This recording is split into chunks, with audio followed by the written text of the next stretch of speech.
अगर मैं आपसे कहूं कि समंदर की गहराई में आज भी सैकड़ों एटम बम बिना पहरे के पड़े हैं, न कोई अलार्म, न कोई सुरक्षा, न कोई कंट्रोल।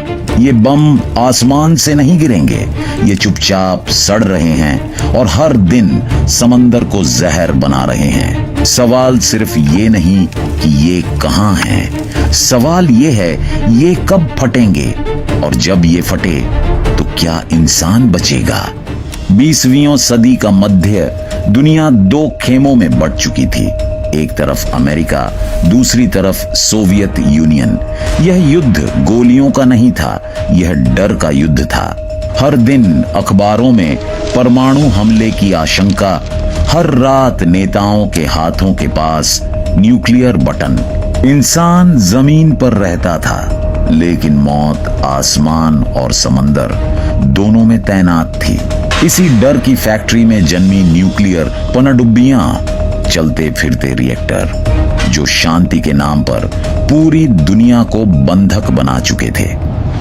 न्यूक्लियर पनडुब्बी कोई साधारण युद्धपोत नहीं होती, यह एक ऐसा जहाज होता है जिसके दिल में परमाणु रिएक्टर धड़कता है।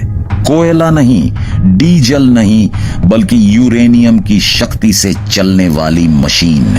इस रिएक्टर का फायदा साफ था, पनडुब्बी महीनों तक सतह पर आए बिना समंदर की गहराइयों में छुपी रह सकती थी। ना ईंधन भरने की जरूरत, ना हवा की कमी। लेकिन इसी ताकत में छुपा था सबसे बड़ा खतरा। एक ही जहाज में रिएक्टर, रेडिएशन और कई बार परमाणु मिसाइलें। मतलब एक चलती हुई परमाणु प्रयोगशाला जिसके अंदर जरा सी गलती पूरे समंदर को जर बना सकती थी। कोल्ड वॉर के दौर में अमेरिका और सोवियत यूनियन एक दूसरे से आगे निकलने की होड़ में सैकड़ों न्यूक्लियर पनडुब्बियां बनाने लगे। हर नई पनडुब्बी ज्यादा तेज, ज्यादा गहरी और ज्यादा घातक। इन जहाजों का मकसद युद्ध नहीं था, बल्कि डर पैदा करना। दुश्मन को यह एहसास दिलाना कि अगर हमला हुआ तो जवाब समंदर की गहराई से आएगा। लेकिन किसी ने यह नहीं सोचा कि अगर यही पनडुब्बी कभी वापस नहीं आई तो उसका अंजाम सिर्फ एक देश नहीं, पूरी धरती भुगतेगी। शीत युद्ध के इतिहास में कुछ पनडुब्बियां ऐसी हैं जो मिशन पर गईं, लेकिन कभी लौटकर नहीं आईं। 1968 का साल, अमेरिका की न्यूक्लियर पनडुब्बी USS स्कॉर्पियन अटलांटिक महासागर में रहस्यमयी तरीके से गायब हो गई। उसके साथ डूब गए 99 नौसैनिक और एक पूरा परमाणु रिएक्टर। उसी साल सोवियत यूनियन की के 129 तीन परमाणु मिसाइलों के साथ प्रशांत महासागर की गहराइयों में समा गई। 1989 में K-278 कॉम्सोमोलेट्स, सोवियत संघ की सबसे उन्नत पनडुब्बी, आर्कटिक सागर में आग लगने के बाद डूब गई। उसके अंदर था परमाणु रिएक्टर और 2 न्यूक्लियर टॉर्पीडो। सरकारी रिपोर्ट्स कहती हैं सब कुछ कंट्रोल में है, लेकिन वैज्ञानिक जानते हैं समंदर की गहराई में कंट्रोल जैसा कुछ नहीं होता। आज भी ये पनडुब्बियां लाखों टन पानी के नीचे चुपचाप पड़ी हैं। कोई चेतावनी बोर्ड नहीं, कोई सुरक्षा घेरा नहीं, बस जंग खाता लोहा और उसके भीतर धीरे धीरे टूटता परमाणु जहर। ये केवल इतिहास नहीं है, ये वो विरासत है जो अभी भी जिंदा है। समंदर की गहराई में सब कुछ शांत लगता है, ना शोर, ना हलचल, लेकिन यही शांति सबसे खतरनाक दुश्मन को जन्म देती है, समय। न्यूक्लियर पनडुब्बियां जिस स्टील से बनी थीं, वह युद्ध के लिए तो मजबूत था, लेकिन सदियों के लिए नहीं। नमकीन पानी, भारी दबाव और ठंडा अंधेरा, इन सब के बीच लोहा धीरे धीरे गलता है। सबसे पहले पनडुब्बी की बाहरी परत पर जंग लगती है, फिर यह जंग अंदर की सुरक्षा दीवारों तक पहुंचती हैं। वही दीवारें जो परमाणु रिएक्टर को समंदर से अलग रखती थीं। वैज्ञानिक इसे कहते हैं कोरोजन क्लॉक, एक ऐसी घड़ी जो हर डूबी हुई पनडुब्बी के लिए अलग अलग गति से चलती है। कुछ में यह प्रक्रिया दशकों में होती है, कुछ में सदियों में। लेकिन एक बात तय है, यह घड़ी कभी रुकती नहीं। सबसे बड़ा खतरा रिएक्टर के फ्यूल रॉड से है। जैसे जैसे उनकी शील्ड कमजोर होती है, रेडियो एक्टिव तत्व पानी के संपर्क में आने लगते हैं। कोई धमाका नहीं, कोई चेतावनी नहीं, बस एक धीमा रिसाव। यह कोई फिल्मी विस्फोट नहीं है, यह एक धीमी मौत है जो चुपचाप फैलती है। और यही वजह है कि आज समंदर की गहराई में पड़ी हर पुरानी न्यूक्लियर पनडुब्बी एक सोया हुआ टाइम बम बन चुकी है। रेडिएशन का सबसे खतरनाक रूप यह है कि वह दिखाई नहीं देता, ना उसकी गंध होती है, ना रंग, ना आवाज। लेकिन जब यह फैलता है तो पीढ़ियां तबाह कर देता है। डूबी हुई न्यूक्लियर पनडुब्बियों में जब रिएक्टर की सुरक्षा परतें धीरे धीरे टूटने लगती हैं, तो यूरेनियम और प्लूटोनियम समंदर के पानी के संपर्क में आ जाते हैं। यहीं से शुरू होता है रेडियो एक्टिव लीकेज। यह कोई अचानक हुआ विस्फोट नहीं होता, यह एक धीमी प्रक्रिया है, बूंद बूंद जहर। रेडियो एक्टिव कण पहले समंदर की मिट्टी में मिलते हैं, फिर प्लैंकटन उन्हें अवशोषित करता है। छोटी मछलियां प्लैंकटन खाती हैं, बड़ी मछलियां छोटी मछलियों को, और इस तरह रेडिएशन ऊपर चढ़ता जाता है फूड चेन के जरिए। वैज्ञानिक इसे कहते हैं बायो एक्यूमुलेशन, मतलब जहर का जमा होते जाना। समस्या यह है कि रेडिएशन का असर तुरंत नहीं दिखता। कई बार 10 से 20 साल बाद कैंसर, अंगों की खराबी और डीएनए में बदलाव सामने आते हैं। सबसे डरावनी बात यह है, रेडिएशन सीमाएं नहीं मानता।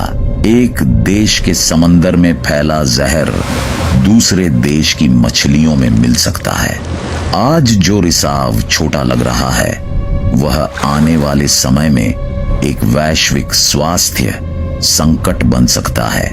और तब कोई यह नहीं पूछेगा कि यह पनडुब्बी किस देश की थी। जब रेडिएशन समंदर में फैलता है तो उसका पहला शिकार इंसान नहीं बनता, बल्कि समुद्री जीवन। समंदर के भीतर हर जीव एक नाजुक संतुलन में जीता है, लेकिन रेडियो एक्टिव तत्व इस संतुलन को चुपचाप तोड़ देते हैं। सबसे पहले असर पड़ता है प्लैंकटन और सूक्ष्म जीवों पर। यही जीव पूरे समुद्री जीवन की नींव होते हैं। इनके डीएनए में छोटा सा बदलाव पूरी प्रजाति को कमजोर बना सकता है।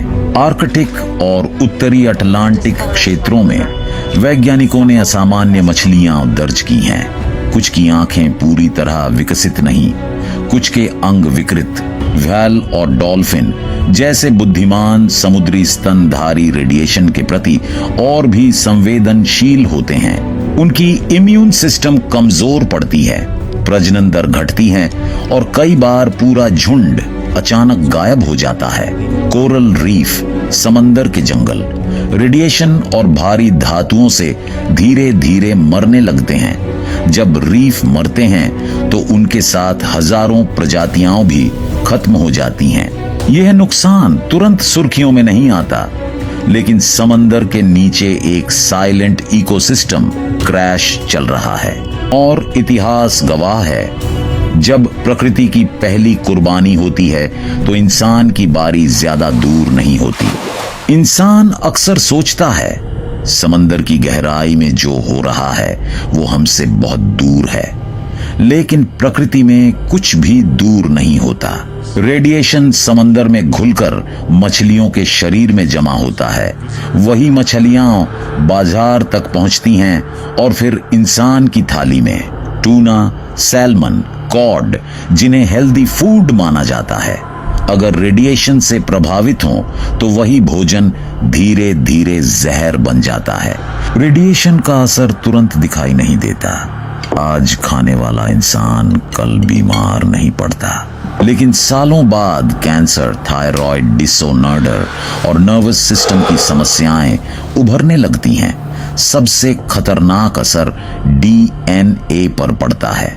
रेडिएशन जीन में बदलाव करता है, जिसका परिणाम अगली पीढ़ियों में जन्म दोष और कमजोर इम्यून सिस्टम के रूप में सामने आता है। यानी यह संकट सिर्फ हमारे लिए नहीं, हमारे बच्चों के लिए भी है। विडंबना यह है कि इस खतरे का कोई चेहरा नहीं, कोई धमाका नहीं, कोई सायरन नहीं, बस एक धीमी अदृश्य विरासत जो कोल्ड वॉर ने छोड़ी और जिसे आज पूरी मानवता अनजाने में ढो रही है। जब यह खतरा इतना साफ है तो एक सीधा सवाल उठता है, इन डूबी हुई न्यूक्लियर पनडुब्बियों को बाहर क्यों नहीं निकाला जाता? जवाब आसान नहीं, और यही सबसे डरावनी बात है। पहली समस्या है तकनीकी जोखिम। ये पनडुब्बियां हजारों मीटर गहराई में पड़ी हैं। उनकी हालत अब वैसी नहीं जैसी डूबते समय थी। अगर उन्हें हिलाया गया तो रिएक्टर की कमजोर दीवारें पूरी तरह टूट सकती हैं और रेडिएशन अचानक बड़ी मात्रा में फैल सकता है। दूसरी समस्या है खर्च। एक ही न्यूक्लियर पनडुब्बी को सुरक्षित तरीके से निकालने में अरबों डॉलर लग सकते हैं, और ऐसी पनडुब्बियां दर्जनों नहीं सैकड़ों के करीब हैं। तीसरी और सबसे संवेदनशील समस्या है राजनीति। अगर कोई देश यह स्वीकार कर ले कि यह पनडुब्बी उसकी थी, तो कानूनी जिम्मेदारी, अंतर्राष्ट्रीय दबाव और मुआवजे की मांग अपने आप खड़ी हो जाएगी। इसलिए वर्षों से सबसे आसान रास्ता चुना गया, चुप्पी। समंदर गहरा है, नजर से दूर है, और जब तक कोई बड़ा हादसा नहीं होता, दुनिया सवाल नहीं पूछती। लेकिन इतिहास बताता है, जो समस्याएं दबा दी जाती हैं, वे खत्म नहीं होती, वे और खतरनाक बन जाती हैं। वैज्ञानिकों के लिए सबसे डरावना शब्द है क्रिटिकल स्टेज। कुछ डूबी हुई न्यूक्लियर पनडुब्बियां अब उसी अवस्था में पहुंच चुकी हैं।